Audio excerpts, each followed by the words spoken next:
మ్యాగీలో lead ఎక్కువగా ఉందని ban చేస్తున్న ప్రభుత్వాలు దేశంలో కల్తీతో నిండిన ప్యాకేజ్డ్ ఫుడ్ ఐటమ్స్ పై ఏం చేయబోతున్నాయి? వస్తువుల నాణ్యత తెలిపే ఐఎస్ఐ అలాగే బిఐఎస్ మార్క్ ఉన్నట్టే ఆహార పదార్థాల క్వాలిటీ తెలిపేందుకు అధికారిక గుర్తింపు అవసరం లేదా? లోకల్ మార్కెట్కు ఈ మార్క్ అవసరం లేదా? వ్యాపారులు ఇష్టానుసారం ప్యాకింగ్ చేసేస్తే కల్తీలను ఎలా అరికట్టాలి? ఐఎస్ఐ అలాగే బిఐఎస్ మార్క్ కంపల్సరీ చేయడంలో సర్కారు ఎందుకు నిర్లక్ష్యంగా వ్యవహరిస్తోంది?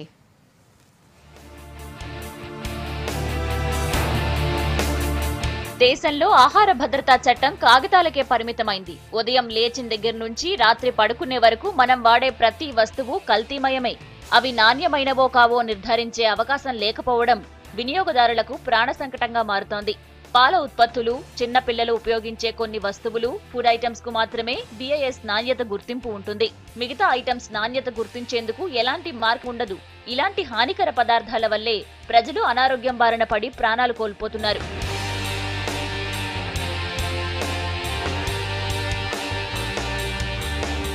ప్యాకేజ్డ్ ఫుడ్ ఐటమ్స్ తో పాటు రోడ్ సైడ్ ఫుడ్ 90% కల్తీనే. అందులో వాడే ఆయిల్ నుంచి పదార్థాల వరకు అన్ని కల్తీవే. కానీ ఫుడ్ సేఫ్టీ సంస్థ మాత్రం చర్యలు తీసుకున్న సంఘటనలు కనిపించవు. జీహెచ్ఎంసీ పరిధిలో 4 మాత్రమే ఫుడ్ సేఫ్టీ ఆఫీసర్స్ ఉన్నారు. ఇప్పటి వరకు నో రైట్స్ నో కేస్ అన్న చందంగా ఉంది వీరి పనితీరు. కనీసం సిటీలో రోడ్ సైడ్ ఫుడ్ ను కూడా పరిశీలించలేకపోతున్నారని ఫోరం ఫర్ గుడ్ గవర్నెన్స్ ఆందోళన వ్యక్తం చేస్తోంది.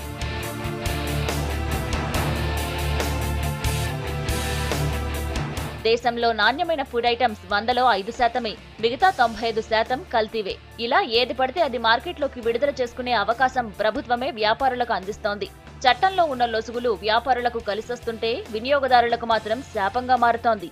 ఆహార పదార్థాలకు కూడా ఖచ్చితమైన అధికారిక నాణ్యత గుర్తింపు ఉండాల్సిన అవసరం ఉందని అంటున్నారు సైంటిస్టులు. మ్యాండేటరీ సర్టిఫికేషన్లో ఉదాహరణకు package drinking water, infant milk substitutes ఇవి ఉన్నాయి అన్నమాట. మిల్క్ పౌడర్స్ ఇవి. ఇటువంటి లైసెన్స్ లేని మ్యానుఫ్యాక్చరింగ్ యూనిట్స్ మీద రైడ్ ఇచ్చేస్తున్నాము. దేశంలో ఏ రోగాలు లేని జనం కేవలం 5% మాత్రమే. మిగిలిన 95% ఏదో ఒక రోగంతో బాధపడుతున్న వారే అని ఇటీవలే హెల్త్ సర్వేలు తేల్చాయి. ఇందులో ఆహార పదార్థాల కల్తీ, కాలుష్యం వల్లే 60% అనారోగ్యం బారిన పడుతుండడం ఆందోళన కలిగిస్తోంది.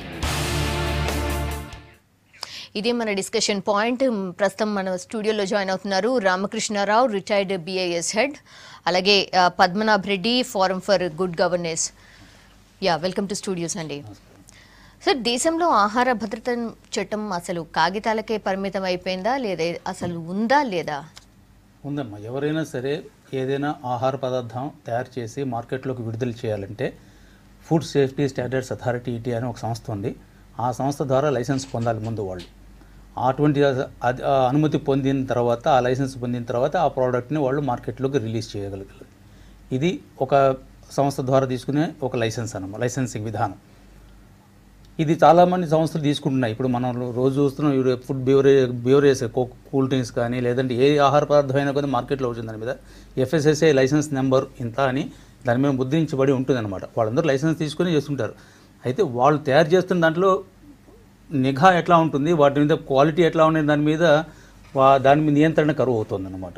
ఎందుకంటే దీంట్లో వాళ్ళు తగినంత సిబ్బంది లేకపోవటం వలనో లేకపోతే ఇతరత్ర కారణాల వలన ఏదో దాని మీద నిఘా ఒకటి కరువు అయింది. తర్వాత మ్యానుఫ్యాక్చరర్స్ కూడా, ఎవరైతే మ్యానుఫ్యాక్చరర్స్ స్వతహాగా వాళ్ళలో ఉండాలి, మనం నాణ్యమైన సరుకు ప్రజలకు అందించాలి అనేది ఒక స్వతహాగా ప్రతి మనిషిలోనూ ఉండాలమ్మా. అది లేకపోతే మనం ఇది నియంత్రించడం కష్టం అయిపోతుంది. సో నిఘా లోపం ఖచ్చితంగా ఉంది అని చెప్తున్నారు. నిబంధనల ప్రకారం అయితే బ్రాండింగ్ చేసుకునేటప్పుడు ఖచ్చితంగా వాళ్ళు ఒక మార్క్ రావాలి అంటే నిబంధనలకు అనుగుణంగా ఫస్ట్ స్టార్టింగ్ లో మాత్రం అది ఫాలో అవుతారు. ఆ తర్వాత ఎన్ని టైమ్స్ చెకప్ ఉండాలి? యాక్చువల్లీ అలా ఇస్తున్నారా లేదా అని ఒక చెకప్ అంటూ ఉండాలా లేదా? ఉండాలమ్మా, తప్పకుండా ఉండాలి.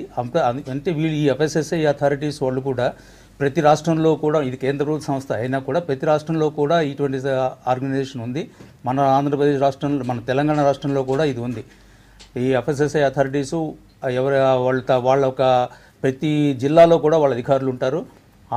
అక్కడ వాళ్ళు తయారు చేసే ఫుడ్ ప్రోడక్ట్స్ మీద అప్పుడప్పుడు వెళ్ళి నమూనాలు స్వీకరించి వాళ్ళ స్వయాన పరీక్షా కేంద్రాలు ఉన్నాయి, నాణ్యతా పరీక్షా కేంద్రాలు ఉన్నాయి. ఆ నాణ్యతా పరీక్షా కేంద్రాల్లో కూడా పరీక్ష చేసి అందులో ఏదైనా లోపాలు ఉండేది తగు చర్యలు తీసుకుంటూనే ఉన్నారు. కానీ ఇవి ఎంతవరకు తీసుకుంటున్నారు, వాళ్ళకి కూడా కొద్దిగా సిబ్బంది కొరత ఉన్నట్టుగా అనిపిస్తోంది మరి నాకు. మరి అది ఎంతవరకు అనేది ఆ అధికారుల వరకే చెప్పగలగాలి.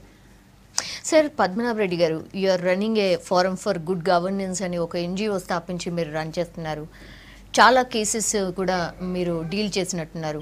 ఎక్కువ మటుకి ఫుడ్ ఐటమ్స్కి సంబంధించే పిల్సే వేశారా? ఎలాంటి టైప్ ఆఫ్ కేసెస్ డీల్ చేస్తారు? అంటే ప్రభుత్వం ఎక్కడైతే రాజ్యాంగం విరుద్ధంగా పనిచేస్తుందో అక్కడ పిల్స్ వేసినాం ఎక్కువ మటుకు. ఇప్పుడు ఉదాహరణకు మున్సిపల్ ఎలక్షన్స్ చేయలేదు, దాని మీద పిల్ వేసినాము. హైకోర్టు మాకు తీర్పు చెప్పింది. ఇప్పుడు ఒక 6 నెలల లోపల మున్సిపల్ ఎలక్షన్స్ అవుతాయి. ఈ మాదిరిగా ఎక్కడెక్కడైతే ప్రభుత్వం తన బాధ్యతను విస్మరిస్తుందో అక్కడ మేము మొదలు రిప్రజెంట్ చేస్తాము, తర్వాత పిలేస్తాము. ఇక్కడ ఈ యొక్క ఫుడ్ సెక్యూరిటీ, ఏదైతే ఫుడ్ సేఫ్టీ యాక్ట్, దీని మీద ప్రతి జిల్లా నుంచి సమాచార హక్కు చట్టం కింద మేము ఇన్ఫర్మేషన్ తెప్పించినాం. దాన్ని మా దగ్గర ఎక్స్పర్ట్ కమిటీ కూర్చొని విశ్లేషించింది అనమాట. ఇప్పుడు ఏంటంటే దీంట్లోపల ఎట్లయితే కేంద్రం లోపల అథారిటీ ఉందో, ప్రతి రాష్ట్రంలో ఫుడ్ సెక్యూరిటీ కమిషనర్ ఉంటాడు, ఫుడ్ సేఫ్టీ కమిషనర్. ఆయన జిల్లాల వారిగా ఇప్పుడే రామకృష్ణారావు గారు చెప్పినట్టుగా ఫుడ్ ఇన్స్పెక్టర్స్ ఉంటారు అక్కడ. వాళ్ళు జాయింట్ కలెక్టర్కు రిపోర్ట్ చేస్తారు. ఆయన డిజిగ్నేటెడ్ అథారిటీ అంటారు. సార్, ఫుడ్ ఇన్స్పెక్టర్స్ ఎక్కడున్నారు సార్? మనకు ఒకటేంటంటే చాలా తక్కువగా ఉన్నారు, అసలు లేరు. హైదరాబాద్ మొత్తంలో 2 ఉన్నారు. ఇది మనకున్నటువంటి పెద్ద సమస్య. కానీ హైదరాబాద్ లో మనం చూసినట్టయితే రోడ్ సైడ్ ఎన్ని ఉంటాయి సార్ ఫుడ్ కి సంబంధించిన స్టాల్స్. ప్రతి ఒక్కరు ఈవినింగ్ అయినా లేదంటే అసలు టైం దొరికినప్పుడల్లా ఎక్కువ మటుకి స్పెండ్ చేసే ప్లేసెస్ అవి ఎంతవరకు సేఫ్ అనేది ఎవరికీ తెలియదు. కరెక్ట్ పాయింట్ చెప్తా ఉన్నారు. ఏంటంటే మనం దీన్ని 2 భాగాలుగా చూడొచ్చు. ఒకటి ఏంటంటే ఈ మ్యాగీ ఎపిసోడ్తో ఒక వేకప్ కాల్ అనమాట మొత్తం దేశంలో ఉన్న ప్రజలు. ప్యాక్డ్ ఫుడ్, జంక్ ఫుడ్ అది కొంచెము వెల్ టు డూ పీపుల్ తినేది.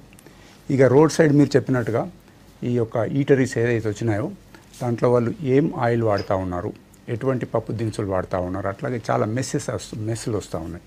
ఇవన్నిట్లో ఇవాళ రేపు ఒక ఫుడ్ హ్యాబిట్స్ ఏం చేంజ్ అయిందంటే పేదవాళ్ళు ముఖ్యంగా సాయంత్రం కాగానే అక్కడ టిఫిన్ చేయడం అది అలవాటు. ఇంకోటి, 2 వర్క్ చేస్తే కుటుంబం లోపల వంట చేసుకునే ప్రాబ్లం ఉండకుండా బయట నుంచి ఫుడ్ తింటున్నారు. ఇక్కడ మున్సిపల్ కార్పొరేషన్ మన జిహెచ్ఎంసీ తీసుకుంటే వాళ్ళు ఒక సర్వే చేసి ఇప్పుడు 150 వార్డ్స్ ఉండే, ఒక 5 వార్డులకు ఒక ఫుడ్ ఇన్స్పెక్టర్ చొప్పున 30 మంది కావాలన్నారు. దానికి 8 మంది ఉన్నారు. 8 మందిలో 5 వేకెంట్ ఉన్నాయి, 3 పనిచేస్తున్నారు. ఈ 3 కూడా ఈ పనికి పెట్టలేదు. కమిషనర్ గారు ఏం చేసినారంటే ట్యాక్స్ కలెక్షన్ చేసేది ఉంది, హౌస్ ట్యాక్స్, కానీ అందరినీ అదే పనికి పెట్టినాడు. హౌస్ ట్యాక్స్ కలెక్ట్ అయింది. ఇది మొత్తం నెగ్లెక్ట్ అయిపోయింది. ఇప్పుడు బజార్లో మనకు దొరికేటటువంటి ఫుడ్ ఓపెన్గా అది ఏం కలుపుతున్నారు దాంట్లో తెలియదు. అది కలపకుంటే వాళ్ళ బిజినెస్ నడవదు. ఎందుకంటే 120 రూపాయల కిలో నూనె తీసుకొని వచ్చి వాడు 10 రూపాయలకు మిర్చి బజ్జీలు అమ్మలేడు. కాబట్టి యూజ్డ్ ఆయిల్ లేదా బాగా మిక్స్ చేసిన ఆయిల్ వాడుతూ ఉన్నారు. ఇదొకటే కాదు, సింపుల్గా మామిడి పండ్లు దాంట్లోపల మంచి కలర్ రావాలా, తొందరగా మక్కాలని అంటే కెమికల్స్ వాడుతూ ఉన్నారు. ఇది ప్రతిదినం పేపర్లు వచ్చినా కానీ ప్రభుత్వం కళ్ళు మూసుకుంటుంది. ఏమిటంటే సరి అయిన సిబ్బంది లేరు, ల్యాబొరేటరీస్ కూడా లేవు. ఒక ఐటమ్ తీసుకొని టెస్ట్ చేయాలంటే సుమారుగా 15 days 1 month అట్లా పట్టేటట్టుగా ఉంది. సో ఎంటైర్ సిస్టమ్ ప్రభుత్వం ఏం చేసిందంటే దీన్ని పట్టించుకోలేదు. ఇప్పుడు ఇవాళ ఇండియాలో రీసెంట్ సర్వే ప్రకారంగా 195% ప్రజలు ఏదో ఒక ఎలిమెంట్తో, ఏదో ఒక బీమార్తో బాధపడుతున్నారు. మనకు ఏర్పడతలేదు అది. ఇప్పుడు ఎస్పెషల్లీ ఫుడ్ సెక్యూరిటీ లోపల వాళ్ళు 3 కేటగిరీస్ చేసినారు సేఫ్టీ లోపల. ఒకటి అన్సేఫ్ అన్నారు, అంటే చాలా ఆరోగ్యానికి పనికిరానటువంటిది, లెడ్ ఇటువంటి కలిసి ఉండొచ్చు. ఇంకోటి సబ్స్టాండర్డ్ అన్నారు. ఇంకోటి తప్పుడు బ్రాండ్ అన్నారు. వేరే మంచి బ్రాండ్ ఉన్నదాన్ని తీసుకొని విజయాగి అని తీసుకొని ఇంకొక నాసి రకంది పెట్టడం. అలాగే తక్కువ 100 గ్రాములు, ఇప్పుడు ఒక 1 kg ఉంటే 950 grams దాంట్లో పెట్టడం అటువంటిది. ఇవి రకరకాలుగా ఉన్నాయి. దీంట్లో ఏదైతే భద్రత లేనిది వీళ్ళ నోటీస్కి వస్తే కంపల్సరీగా ప్రాసిక్యూట్ చేయాలి. గత 2 years ఇది మేము తీసి చూస్తే ఎక్కడ కూడా ఎవరికి శిక్ష పడలే, నామినల్ ఫైన్తో ఇచ్చేసినారు. ఇక గుట్కా అయితే మరీ ఘోరంగా ఉంది. ఇవాళ యూత్ ఎస్పెషల్లీ పేద ప్రజల్లో ప్రతి వాళ్ళు గుట్కాకు అలవాటు అయిపోయినారు. లాస్ట్ 3-4 years యొక్క మనం రికార్డ్స్ తీసే హాస్పిటల్స్లలో ఈ యొక్క ఓరల్ క్యాన్సర్తో చాలామంది బాధపడుతూ వస్తున్నారు. దానికి మెయిన్ కారణం గుట్కానే. 90% ఇది ఓరల్ క్యాన్సర్ ఏదైతే వస్తుందో గుట్కా నమ్మడం వల్ల వస్తుంది. ఇది టొబాకో కంటెంట్, దీన్ని బ్యాన్ చేయాలని చెప్పేసి పెద్ద ఎత్తున ఇదైంది. 2 రాష్ట్రాలలో ఇప్పుడు బ్యాన్ ఉన్నది, కానీ రోడ్ మీదకి ఎక్కడికైనా వెళ్ళండి గుట్కా ప్యాకెట్ దొరుకుతుంది. ఒకటే ఇంట్రెస్టింగ్ ఏంటంటే బ్యాన్ చేయక మొదలు 1 రూపీ దొరికే ప్యాకెట్ ఇప్పుడు 3 రూపాయలకు దొరుకుతున్నారు. అంతే బ్యాన్ అని చెప్పి వాళ్ళు లాభపడుతున్నారు. సార్ ఐఎస్ఐ అలాగే బిఐఎస్ మార్క్ ఉన్నా కూడా వీళ్ళు ఇలా చేస్తుంటే అసలు ఏ బ్రాండ్ని నమ్మాలి, అసలు ఏం తినాలా లేదా ఉట్టి గాలి పీల్చుకొని బతికేయాలా, ఏం చేయమంటారు సార్? అంటే ఇప్పుడు ప్రస్తుతం మనం డిస్కషన్ మ్యాగీ మీద ఉంది కాబట్టి మ్యాగీకి ఐఎస్ఐ మార్క్ లేదమ్మా. ఓకే, మ్యాగీకి ఐఎస్ఐ మార్క్ తీసుకోలేదు, ఐఎస్ఐ మార్క్ ఇవ్వడం జరగలేదు. అట్లా చాలా ఉన్నాయి. ప్రాసెస్డ్ ఫుడ్స్లో మ్యాగీ అనేది కూడా ఒక ప్రాసెస్డ్ ఫుడ్ అనమాట. ప్రాసెస్ ఫుడ్స్లో దేనికి కూడా ఐఎస్ఐ మార్క్ లేదు. ఇది కంపల్సరీ చేయాలని అని కొంతమంది అంటున్నారు, కానీ ఇది కంపల్సరీ చేయాలంటే కేంద్ర ప్రభుత్వం ఒక గెజెట్ నోటిఫికేషన్ ద్వారా ఈ కంపల్సరీ మ్యాండేటరీ సర్టిఫికేషన్ కానీ దాని కింద తీసుకురావాల్సి ఉంటుంది. అవి ఏవి ఇప్పటికీ నేటికి 92 ప్రోడక్ట్లు ఉన్నాయి అట్లాంటివి. మన ఫుడ్ ప్రోడక్ట్స్లోకి వస్తే చంటి పిల్లల పాల పొడి, మిల్క్ పౌడర్స్ అంటారు, రకరకాల మిల్క్ పౌడర్లు ఉన్నాయి.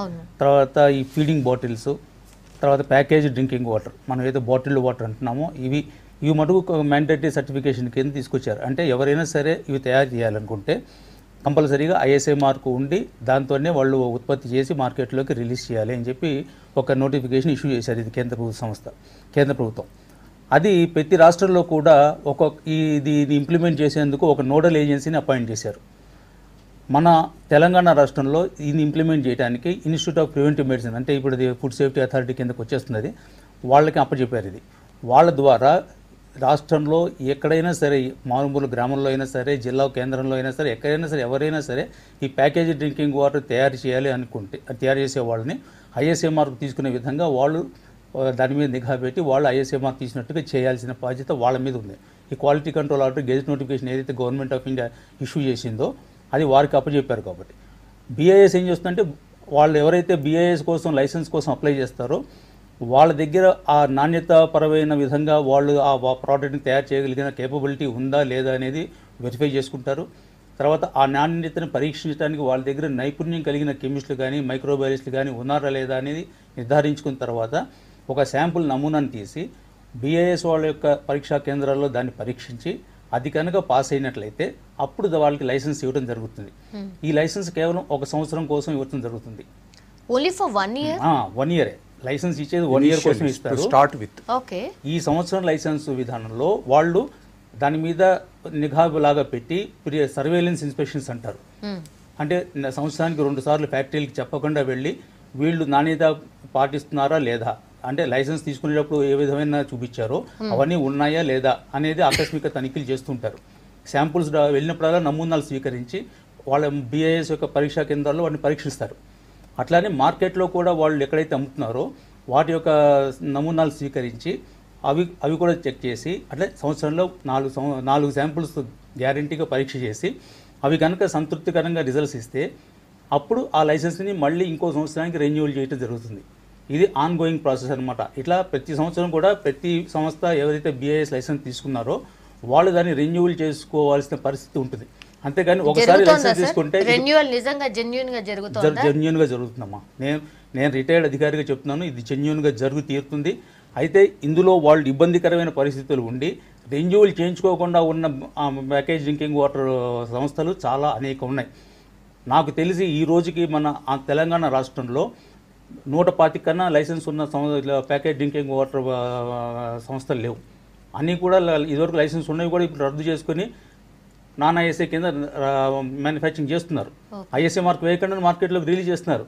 కానీ వీటి మీద యాక్షన్ తీసుకోవాల్సింది మటుకు FSSAI authorities, food safety standards authority India వాళ్ళు తీసుకోవాలి. నేను అధికారంలో ఉండగా వాళ్ళతో చర్చలు జరిపి వాళ్ళకి ఎవరైతే లైసెన్సులు వాళ్ళు క్యాన్సిల్ చేసుకున్నారో రెన్యూవల్ చేయట్లేదో ఈ లిస్ట్ అంతా వాళ్ళకి ప్రతి సంవత్సరం వాళ్ళకి పంపించేవాళ్ళం. ప్రతి నెల అప్డేట్స్ పంపించేవాళ్ళం. నేను స్వయంగా వెళ్ళి వాళ్ళతో మాట్లాడాను. ఇగో ఈ సంస్థలకి లైసెన్స్ లేదు. కొన్ని NGO సంస్థలు కూడా మాకు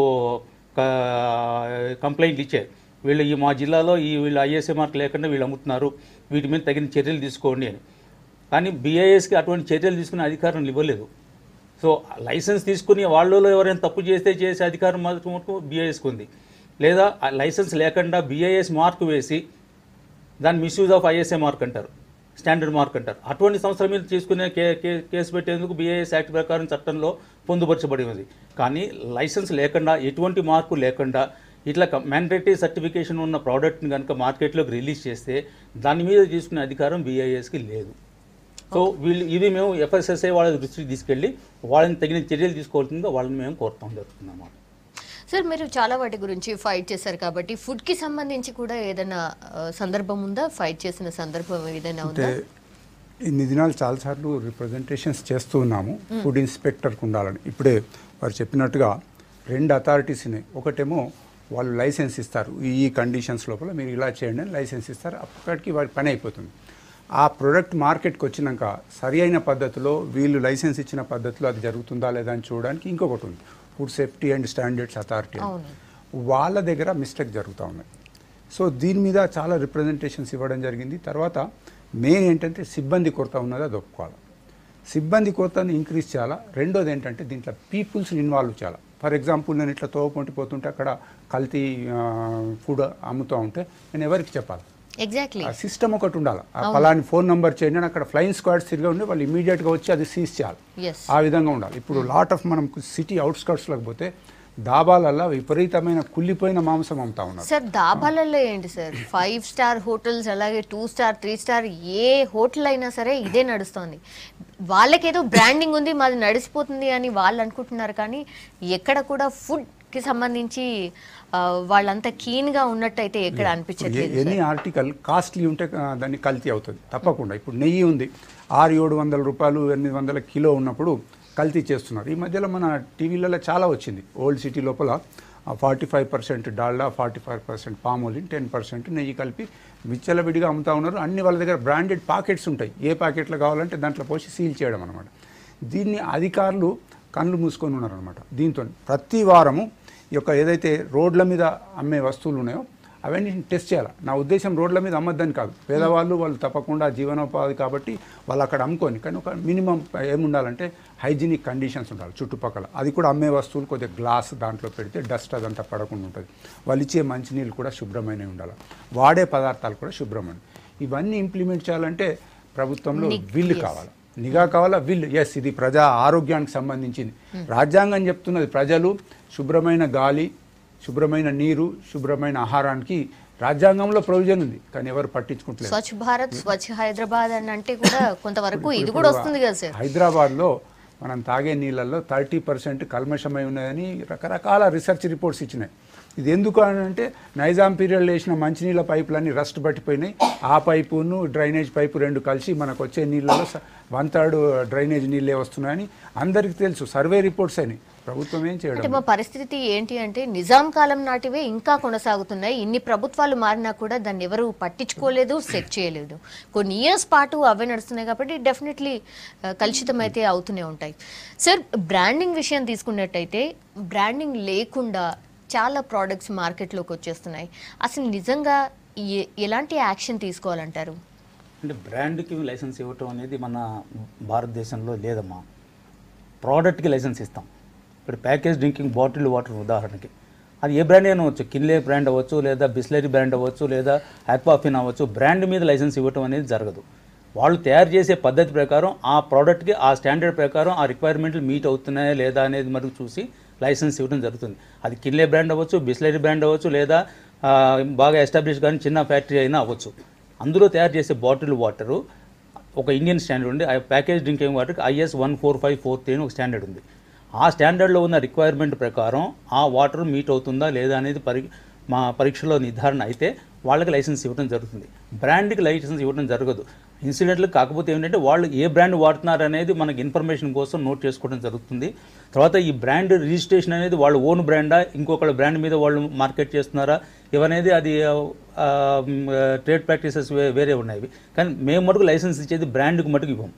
ఇప్పుడు నూడిల్స్ అనేది ఒక ప్రోడక్ట్, మ్యాగీ అనేది ఒక బ్రాండ్ నేమ్ ఉండొచ్చు, కానీ మ్యాగీకి మనకు లైసెన్స్ ఇవ్వడం జరగదు. ఏదైనా వాళ్ళు నూడిల్స్ అప్లై చేసుకుంటే నూడిల్స్కి మటుకు లైసెన్స్ ఇచ్చే ఇది ఉంది. కానీ ఈ రోజు వరకు దేశంలో ఎక్కడ కూడా నూడిల్స్కి లైసెన్స్ అనేది ఇవ్వడం జరగలేదు. ఎందుకంటే ఇది కంపల్సరీ కాదు కాబట్టి వాలంటరీగా స్వచ్ఛందంగా తయారీదారులు వాళ్ళంతా వాళ్ళు వచ్చి లైసెన్స్ తీసుకునే ఇది వీలు ఉంది కాబట్టి వెసులుబాటు ఉంది కాబట్టి తీసుకున్నారు. అదే కంపల్సరీ చేస్తే మటు వస్తుంది. కంపల్సరీ ఎందుకు చేయట్లేదంటే మరి మన భద్రత దృష్ట్యా ఆరోగ్యపరంగా కొన్ని ప్రోడక్ట్లని భారత ప్రభుత్వం కంపల్సరీ కింద తీసుకొచ్చింది అనమాట. అటువంటి 92 ప్రోడక్ట్లు ఉన్నాయి. ఫుడ్ ప్రోడక్ట్స్లో మటుకు ఈ బేబీ మిల్క్ పౌడర్స్ కానీ లేదా ప్యాకేజ్ డ్రింకింగ్ వాటర్ కానీ ఇట్లాంటివి కొన్ని మటుకు తీసుకొచ్చారు, అన్నీ తీసుకురాలేదు. సో అటువంటిది ఏదైనా ఇప్పుడు ఈ నేటి ఉదంతంతో ఇక ముందు రాబోయే కాలంలో దీన్ని కూడా ఒక కంపల్సరీ ఐటెం కింద చేయాలని ప్రభుత్వం ఆలోచిస్తే తీసుకొస్తే తప్పనిసరిగా మేము కూడా. మీ వ్యూలో గవర్నమెంట్ ఏం చేయాలంటారు ఇమీడియట్గా? ఇప్పుడు మనం ఈ మ్యాగీని రకరకాల శాంపుల్ తీసుకుని వచ్చారు మొత్తం ఆల్ ఓవర్ ఇండియాలో కూడా. ఇవాళ పేపర్లో కూడా చూసాం మేము, తెలంగాణ స్టేట్లో అది సీసం అనేది ఉండి అది వాళ్ళు ఉండాల్సిన రిక్వైర్మెంట్లోనే ఉంది అని చెప్పి పేపర్లో వచ్చింది. కాబట్టి నిషేధం అనేది ఏమీ విధించలేదు మన తెలంగాణ రాష్ట్ర ప్రభుత్వం. కొన్ని రాష్ట్ర ప్రభుత్వాల్లో అది ఎక్కువగా ఉంది కాబట్టి అక్కడ విధించారు. సో కాబట్టి మరి ఒక్కొక్క చోట ఒక్కొక్క రకంగా దీని రిజల్ట్స్ వస్తున్నాయి. అయితే వాళ్ళు అందులో ఈ మోనోసోడియం గ్లూటనేట్ అనేది మేము వాడలేదు అనేది మటుకు వాళ్ళు ముద్రించలేదు దాని మీద. సో ఆ లేబుల్స్ మీద ఏదైతే ప్యాకేజ్డ్ కమోడిటీస్ యాక్ట్ ప్రకారం లేదా వెయిట్స్ అండ్ మెజర్స్ యాక్ట్ ప్రకారం అందులో ఉన్న దాని మీద ఏవైతే డిక్లేర్ చేయాలని ఉంటుందో ఆ ప్రోడక్ట్కి తప్పనిసరిగా వాళ్ళు డిక్లేర్ చేయాల్సిన అవసరం ఉంది. వాళ్ళు ఏమేమి ఇంగ్రీడియంట్స్ వాడారు, దాంట్లో కాంపోజిషన్ ఏ విధంగా ఉన్నది అనే దాని మీద ఫుడ్ ప్రొడక్ట్స్ మీద కంపల్సరీగా రాయాలి. తర్వాత ఎక్స్పైరీ డేట్ ఒకటి రాయాలి. ఇవన్నీ కూడా కంపల్సరీగా ప్యాకేజింగ్ కమోడిటీ యాక్ట్స్ ప్రకారం అవన్నీ రాయాల్సి ఉంటుంది వాళ్ళు. Okay sir. Sir conclusion points sir. అంటే ఇప్పుడు ఒకటి ఏంటంటే ఇప్పుడు ఇది పెద్ద ఎత్తున జరుగుతూ ఉంది. ఇది మ్యాగీది అయితే సుమారుగా 1700 కోట్లు సంవత్సరానికి ఫుడ్ ఇది అంటున్నాం. దీన్ని బ్యాన్ చేయాలంటే WTO కొన్ని ఇబ్బందులు ఉన్నాయి మనకు విదేశాల నుంచి వచ్చే ప్రోడక్ట్స్కు.